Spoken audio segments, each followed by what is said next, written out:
Hello बच्चों, आइए इस प्रश्न को पढ़ते हैं। 100 किग्रा तथा 1000 किग्रा के दो पिंड 1 मीटर दूरी पर हैं। इसको मिलाने वाली रेखा के मध्य बिंदु पर गुरुत्वीय बल क्षेत्र तथा गुरुत्वीय विभव ज्ञात कीजिए। आइए इस प्रश्न के मुख्य अवधारणा की चर्चा करें। मुख्य अवधारणा, मान लीजिए हमारे पास में एक बिंदु द्रव्यमान है जिसका मान m है। इससे अगर r दूरी पे बात करें हम, तो यहाँ पर अगर हम गुरुत्वीय त्वरण लिखना चाहें तो जो कि द्रव्यमान की तरफ ही होगा, अगर इसको g बोल दिया जाए तो इसका मान हो जाएगा gm भागे r के वर्ग के बराबर। तो ये पहला चीज है। दूसरा, इस बिंदु पे अगर हम गुरुत्वीय विभव का मान लिखना चाहें, उसको v से दर्शा देते हैं, तो वो हो जाएगा ऋण gm भागे r के बराबर। तो इस मुख्य उदाहरण का इस्तेमाल करके चलिए प्रश्न को हल करते हैं। यहाँ पर इस प्रश्न में बोला जा रहा है हमारे पास में दो कण हैं, तो ये पहला कण है और ये दूसरा कण है। इन दोनों के बीच की जो दूरी है वो बोला जा रहा है 1 मीटर है। बोला जा रहा है इनके मध्य बिंदु पर गुरुत्वीय बल क्षेत्र, यहाँ मध्य बिंदु मान लेते हैं, वहां पे हमें गुरुत्वीय बल क्षेत्र निकालना है, अर्थात जी बोल देते हैं उसको, तो जी का मान निकालना है। और बोला गया है गुरुत्वीय विभव कितना है वहां पे, और गुरुत्वीय विभव निकालना है। यहाँ से यहाँ तक की पूरी दूरी जो है वो 1 मीटर है। तो इस मध्य बिंदु की जो दूरी हो जाएगी इस पहले वाले कण से, वो 0.5 मीटर, और इससे भी 0.5 मीटर। प्रश्न में बोला जा रहा है कि ये वाला जो है वो अगर 100 किलो है तो ये वाला 1000 किलो है। जैसा कि हमने अभी मुख्य उदाहरण बात किया, इस बिंदु पर अगर हम विभव लिखना चाहें तो वो लिखा जाएगा इस द्रव्यमान की वजह से धन इस द्रव्यमान की वजह से, क्योंकि जो गुरुत्वीय विभव होता है वो एक अदिश राशि है, तो उसको सीधे सीधे जोड़ सकते हैं।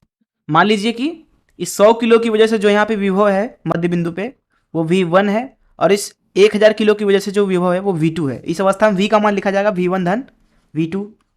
मुख्य उदाहरण से हम यहाँ पे लिख सकते हैं V1 का मान ऋण G, M का मान है 100 किलो भागे R जो कि हो जाएगा 0.5 धन V2 का मान यहाँ पे अगर लिखें तो हो जाएगा ऋण G M जो कि है 1000 भागे R जो कि है 0.5।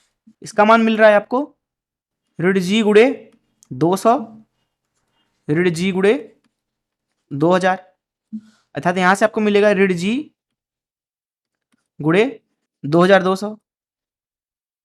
तो ये हो गया मध्य बिंदु पे विभव का मान। यहां पे अगर हम G का मान रख दें तो आपको मिलेगा विभव का मान ऋण 6.67 गुणे 10 की घात ऋण 11 गुणे 2200।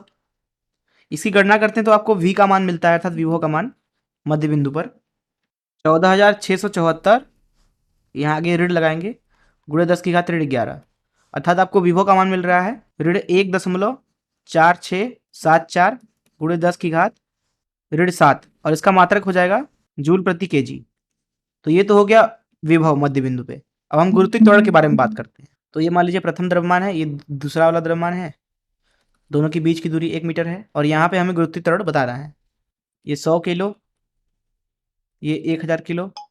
अगर यहाँ पे मध्य बिंदु पे गुरुत्वीय त्वरण की बात करें तो इस द्रव्यमान की वजह से इधर की दिशा में गुरुत्वीय त्वरण होगा, इसको G2 बोल देते हैं, और इस द्रव्यमान की वजह से गुरुत्वीय त्वरण इधर की दिशा में होगा, इसको G1 बोल देते हैं।